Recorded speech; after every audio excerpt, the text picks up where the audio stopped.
Hi everyone, welcome back to week 8 of InDesign 1. This is webcast 3 and we are continuing on a week of exploring multiple objects and transformations. This webcast is going to focus on grouping objects. It'll be a nice short one and that's all we're going to focus on here. Alright, going back to a page similar to the one that I used in a previous webcast. And let's first talk about why do we group objects. We group them to take advantage of transformations or attributes that we want to change that we would like to have take effect on several objects so that we can work with them as a single unit. Now you may say, well, you can select multiple objects as I'm doing with these graduated circles, and I can go to the swatches panel and say I'd like to fill all of these with red, which I have the stroke selected instead of the fill. And that's very true. But going forward, if I want to treat that as a single object, I'm going to have to remember each time, oops, I forgot to select that before I wanted to move that as a single object. Hence the need for grouping. It's going to simplify your life when you have a very complex layout because you're going to be able to group certain elements together that, as we just mentioned, you want to apply attributes to or a transformation to. But in addition to that, it's going to let you move those objects, stack those objects together without accidentally changing, let's say in this case, the distance between these ovals. I set this up with the align command. I want them to be exactly 6 points apart from their edges. And so I would like to group these to make sure that it stays that way. So to group objects, what steps do we take? You first need to select the objects that you want to group. And in a lot of cases, that's going to be through a selection marquee. I'm going to press my mouse button down on an area that is not including one of these objects, drag across to touch. I only need to touch each one, or I can enclose them, but I only need to touch them if I want. With that selection complete, I can go to the Object menu and just choose the command Group. You are going to quickly learn the keyboard shortcut for that. I'm going to undo that by pressing Control-Z. And I'm going to select them again and just use the keyboard equivalent. On the PC, that will be Control-G, and on the Mac, that will be Command-G, G as in group. So this happens to be one of those nice keyboard equivalents that's mnemonic to the purpose that you want to use it for. When you group objects, you will see a dashed line enclosing the objects. When I deselect, and I go back in to select them again, notice that though I clicked on one of the objects, all of them are enclosed in this grouped attribute. The color will match the color of the layer that these objects are on. When we get into layers, you'll see that depending on the layer, this color will change. So by default, the one layer you're always given in any document you create, any brand new document, will usually be this color blue that we're seeing right here and that you've been seeing through most of the class. I can now move this as a single object. I can resize it as a single object. I'm going to grab this bottom left-hand corner because I have a little bit more room to go on the left side of my screen right now. And I'd like to make sure that these objects are sized proportionally. So I'm going to hold down my Shift key and drag the bottom left corner of this selection, this group marquee indicating the selection of the group. And as I drag, the circles increase in size proportionally, which is one of the reasons I wanted to show you an example of graduated sizes. Each of these is still the same percentage, larger than the one to its left, but they have all increased proportionally. I'm going to undo that again, and I do have the option of dragging these without my Shift key. And you can see again they are modified in the same aspect ratio. Well, I shouldn't say that. They're modified in one sense proportionally in that each one is being treated exactly like the other, but in this case I stretched them lengthwise and a little bit to the left, and so it followed that drag exactly. There, I just made it bigger. I'm going to undo that by pressing Control-Z twice. You can also nest groups inside of other groups. So I'm going to undo this. These are now all ungrouped, and I should have gone through that step. Sorry about that. This is the group. How do I ungroup? Again, I can go to the Object menu, same location that allowed me to group them, but once you have a grouped object, you'll notice that the group command is dim because you're already dealing with a grouped object, set of objects, and I'm going to select Ungroup. Notice that the keyboard equivalent is just adding the Shift key to the Group command. And now these are all ungrouped. I'm going to group the last two circles by pressing Control-G, the next two, Control-G, and the next two, Control-G. And then I'm going to select all of them and group them. But before I select all of them, can you see that I've got the dashed line around the far left two, the dashed line around the center, and then another larger dashed line around the right.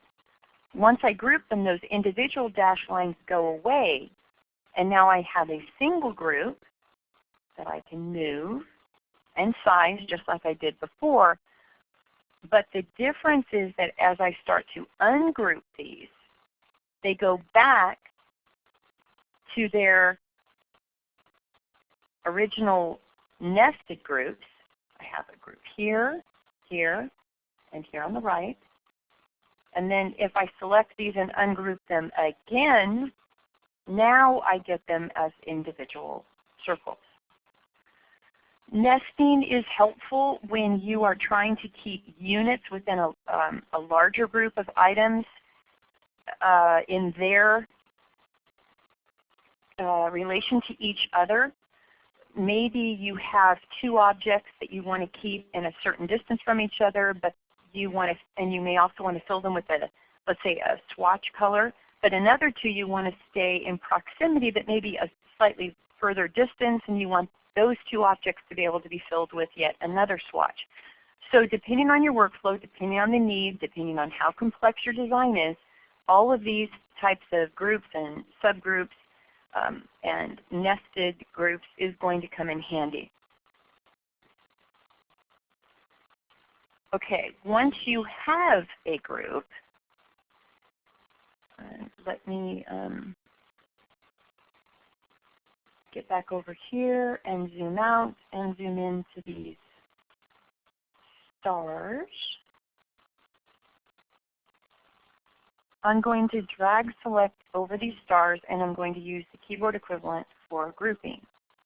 And now with my selection tool, if I go back and click on one of these, I see the dashed line indicating that all of these objects are grouped together. And if I move even just one, I can see that all of them move together. InDesign has gone through a series of evolution steps, I guess you might say, regarding the treatment of grouped objects. And it patterns in some way similar to the effect you see in Illustrator, and sometimes it goes off on its own. One of the things that we originally were able to do, and even though we have better solutions now, the older ones still work, which is why I'm going to go through each one of these with you, is if you want to modify one item differently from all the others, you can go to your direct selection tool, deselect off of the group, and now click one object. And notice that I no longer see the dash line, and I'm going to change this star stroke to, let's say, this purple. Now when I deselect, by clicking off of this group, going back to my selection tool and clicking, I am still seeing that original group intact, but that one item is now different from the rest. It's still going to move with these.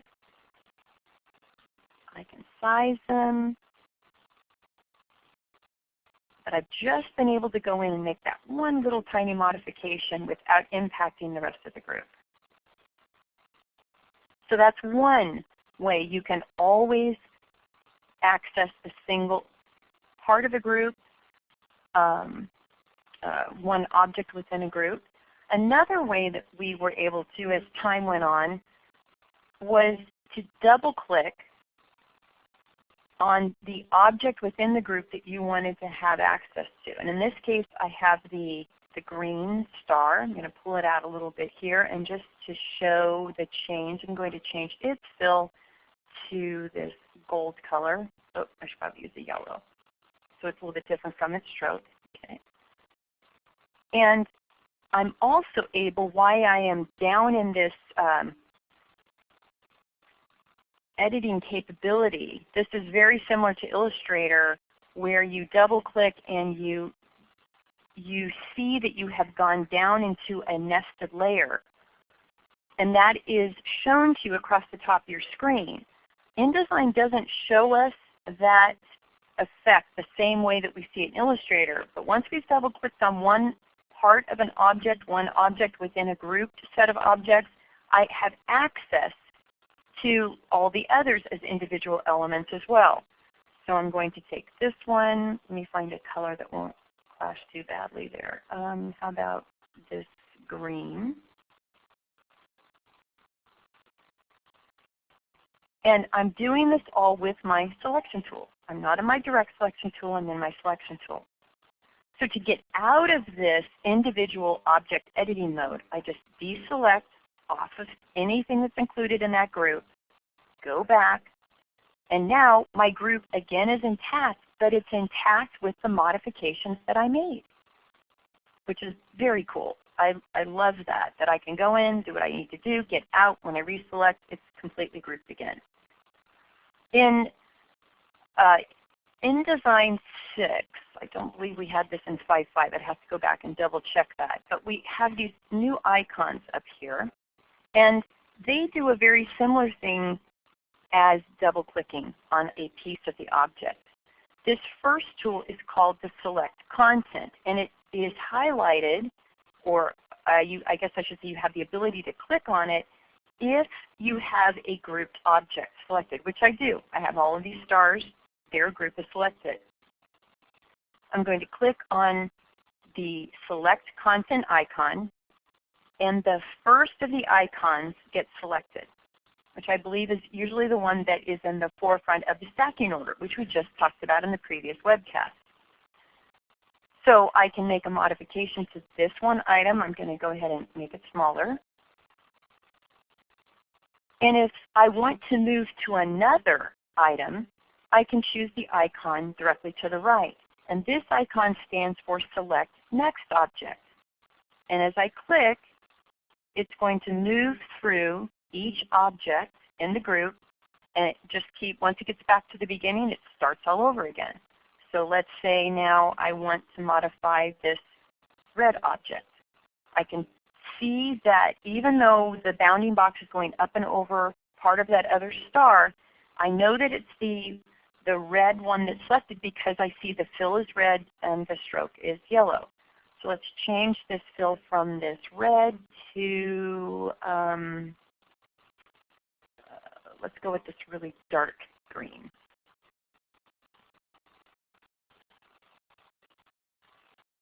As you're moving through the objects, you also have the option of choosing the icon above. So this one with the little arrow to the right is Select Next Object in the group, and the one above is Select the previous object in the group. It's just a back and forth. And of course, if you clicked enough, you're always going to get yourself all the way back around. But it just lets you change your mind and go directly back to the previous object. And of course, the last icon, which is directly above the Select Content, is the basically get out of content editing mode, get me back to my group.